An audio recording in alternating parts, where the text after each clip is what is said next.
आज एक चर्चा का विषय जो है वो मुख्य टॉपिक है आपका कम्यूटेशन। जैसा कि आप लोग सभी लोग जानते हैं कि जब हम रिटायर्ड होते हैं और पेंशन फिक्स होती है तो हमें गवर्नमेंट द्वारा कम्यूटेशन का लाभ यानी सुविधा दिया जाता है। कम्यूटेशन का यानी कि आप अपने बेसिक पेंशन का 1/3 आप कम्यूट करा सकते हैं।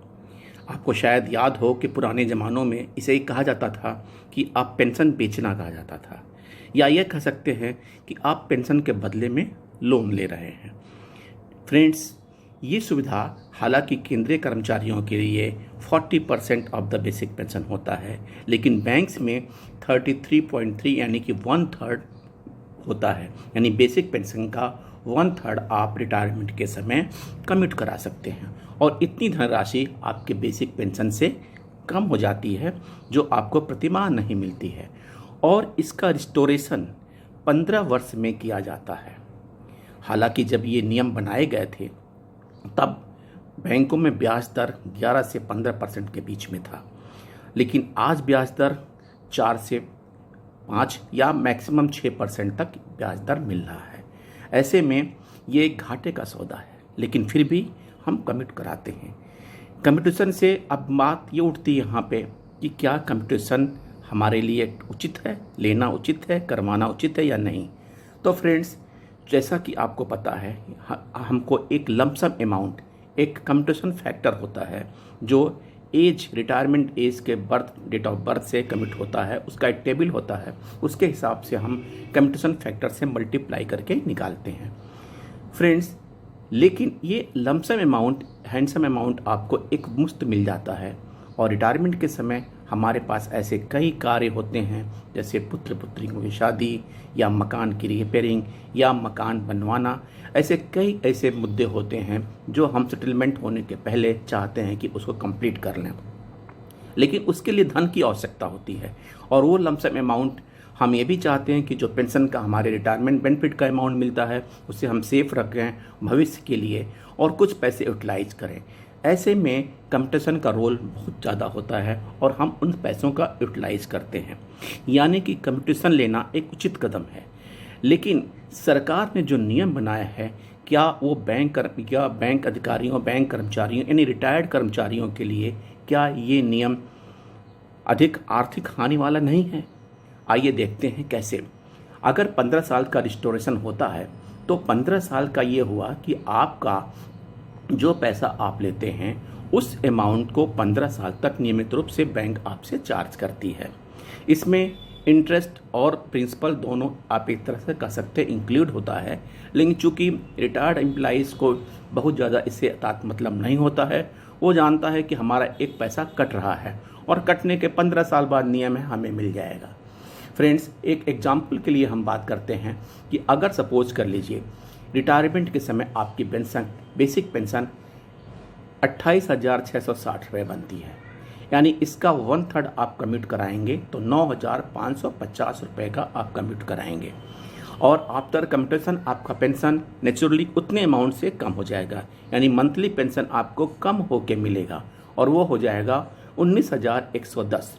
ये पूरा क्लिपिंग मैं आपको दिखाऊंगा ताकि आपको समझने में आसानी हो।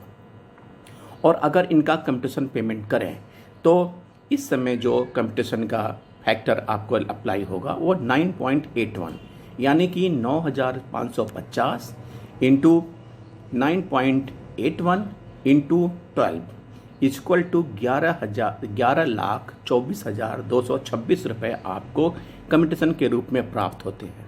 यहाँ एक बात और बताना आवश्यक होगा कि अभी IBA ने एक सर्कुलर, DFS ने एक सर्कुलर जारी करके बैंकों को इन्फॉर्म किया है कि कम्यूटेशन फैक्टर चेंज करने के लिए अगर कम्यूटेशन फैक्टर चेंज हो गया तो 9.81 के बजाय 8.194 कम्यूटेशन फैक्टर हो जाएगा और अकॉर्डिंगली जो कम्यूटेशन अमाउंट है वो और कम हो जाएगा।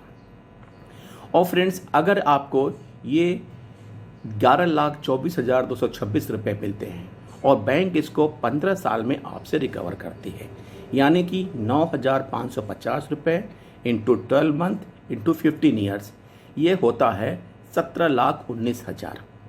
यानी कि आपको 5,95,000 रुपये का ब्याज आपको आपके जो अमाउंट कमिट कराया है उसे 15 साल के अंतर्गत देना होगा। और मंथली पेंशन आपको जो डायरेक्ट होता है, जितना कि आपने कमिट कराया था, वो 9,550 होता है। यानी इसमें प्रिंसिपल 6,250 है और इंटरेस्ट 3,300 रुपये है। फ्रेंड्स, यानी कि प्रिंसिपल पर ईयर इस हिसाब से लगभग 75,000 रुपये बनते हैं और इस पर इंटरेस्ट 39,600, यानी कि 75,000 रुपये पर वर्ष जो आप भुगतान कर रहे हैं उसके साथ साथ 39,600 रुपये का इंटरेस्ट पे करेंगे। और ये रेट ऑफ इंटरेस्ट आप कैलकुलेट करें तो आप सारे साथी समझदार हैं, इसको कैलकुलेट कर सकते हैं। अगर सिंपल इंटरेस्ट कैलकुलेट करें तो मेरे हिसाब से 52% हुआ। अगर आप भी कैलकुलेट करें, देखें इसमें कोई गलतियां तो नहीं है। फ्रेंड्स, अब आपको बताइए कि आपके कम्यूटेशन का जो पैसा बैंक कितने ब्याज पर वसूला है। ऐसा कौन सा बैंक या इंस्टीट्यूट है जो एक वर्ष में 75,000 रुपये पे 39,600 रुपये का ब्याज देता या लेता है।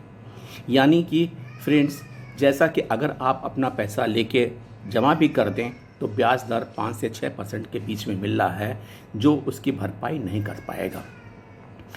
हालांकि आपको हर महीने कम्यूटेशन की राशि पर बेसिक पे पर डीए के रूप में कुछ लोग फ्रेंड्स ये भी कहते हैं कि जो फुल अमाउंट पर हमें डीए प्राप्त होता है और फुल अमाउंट डीए प्राप्त होने से हमें ये भरपाई यानी कि कंपनसेट होता है, लेकिन ऐसा भी नहीं है। अगर आप देखें तो बेसिक पेंशन आपकी 28,660 थी, कमिट 1/3 हुआ 9,550, आपको पेंशन मिलता है 19,110, उस पर डीए है अप्लीकेबल 25,080 रुपये और टोटल पेंशन आपको मिल रहा है 44,190।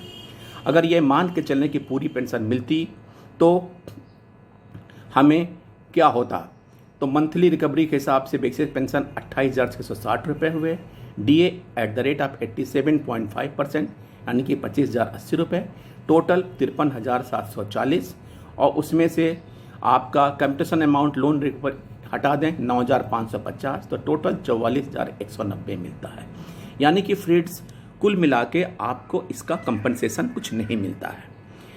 अगर ये रिस्टोरेशन 15 वर्ष के बजाय अगर ये 10 साल वर्ष हो जाए तो आपको इसके हिसाब से आपका टोटल रिकवरी 11,46,000 होती है। यानी कि 11,24,000 के अगेंस्ट आप 11,46,000 का पेमेंट भुगतान करेंगे। ये तो एक लॉजिकल और जेन्युइन हुआ, लेकिन गवर्नमेंट ने किस हिसाब से पॉलिसी बनाई है, जबकि वक्त परिस्थितियों के हिसाब से ये चेंज होना चाहिए। और अब ये जबकि ब्याज दर पे इतना प्रेशर है और उसका ब्याज दर कम होता जा रहा है, तो ऐसे में हमारे लीडर्स का, गवर्नमेंट, हमारे पेंशनर एसोसिएशंस का और भारत सरकार का ये इस पे एक लॉजिकल बहस होके इसको रिस्टोरेशन का समय 15 वर्ष से कम करके 10 वर्ष करना चाहिए, ताकि जो हमारे रिटायर्ड एम्प्लॉइज़ का जो नुकसान, आर्थिक हानि उठानी पड़ रही है, वो आर्थिक हानि ना उठाना पड़े। लेकिन फ्रेंड्स, बात वही है कि यूबीयू के लीडर्स इन सब बातों बारे में बात ना करके, हमारे रिटायर्ड एसोसिएशन इन सब बारे में उतना बात नहीं करते हैं जो लॉजिकल और जेन्युइन है। अगर इस मुद्दे को उठाया जाए तो नेचुरली हमारे रिटायर्ड साथियों को या जो रिटायर्ड साथी होने वाले हैं उनको आने वाले दिनों में लाभ होगा। अदरवाइज कि अगर ये जैसा कि इंडियन ओवरसीज बैंक ने रिकवरी कम्यूटेशन फैक्टर 8.194 को लागू कर दिया है, यदि सारे बैंकों में लागू हो जाता है तो नेचुरली हमारे सभी बैंकर साथियों को जो रिटायर होने वाले हैं उनको बहुत ही हानि का नुकसान उठाना पड़ेगा। थैंक यू फ्रेंड्स, एक नए विषय के साथ फिर चर्चा में शामिल होंगे, तब तक के लिए थैंक यू।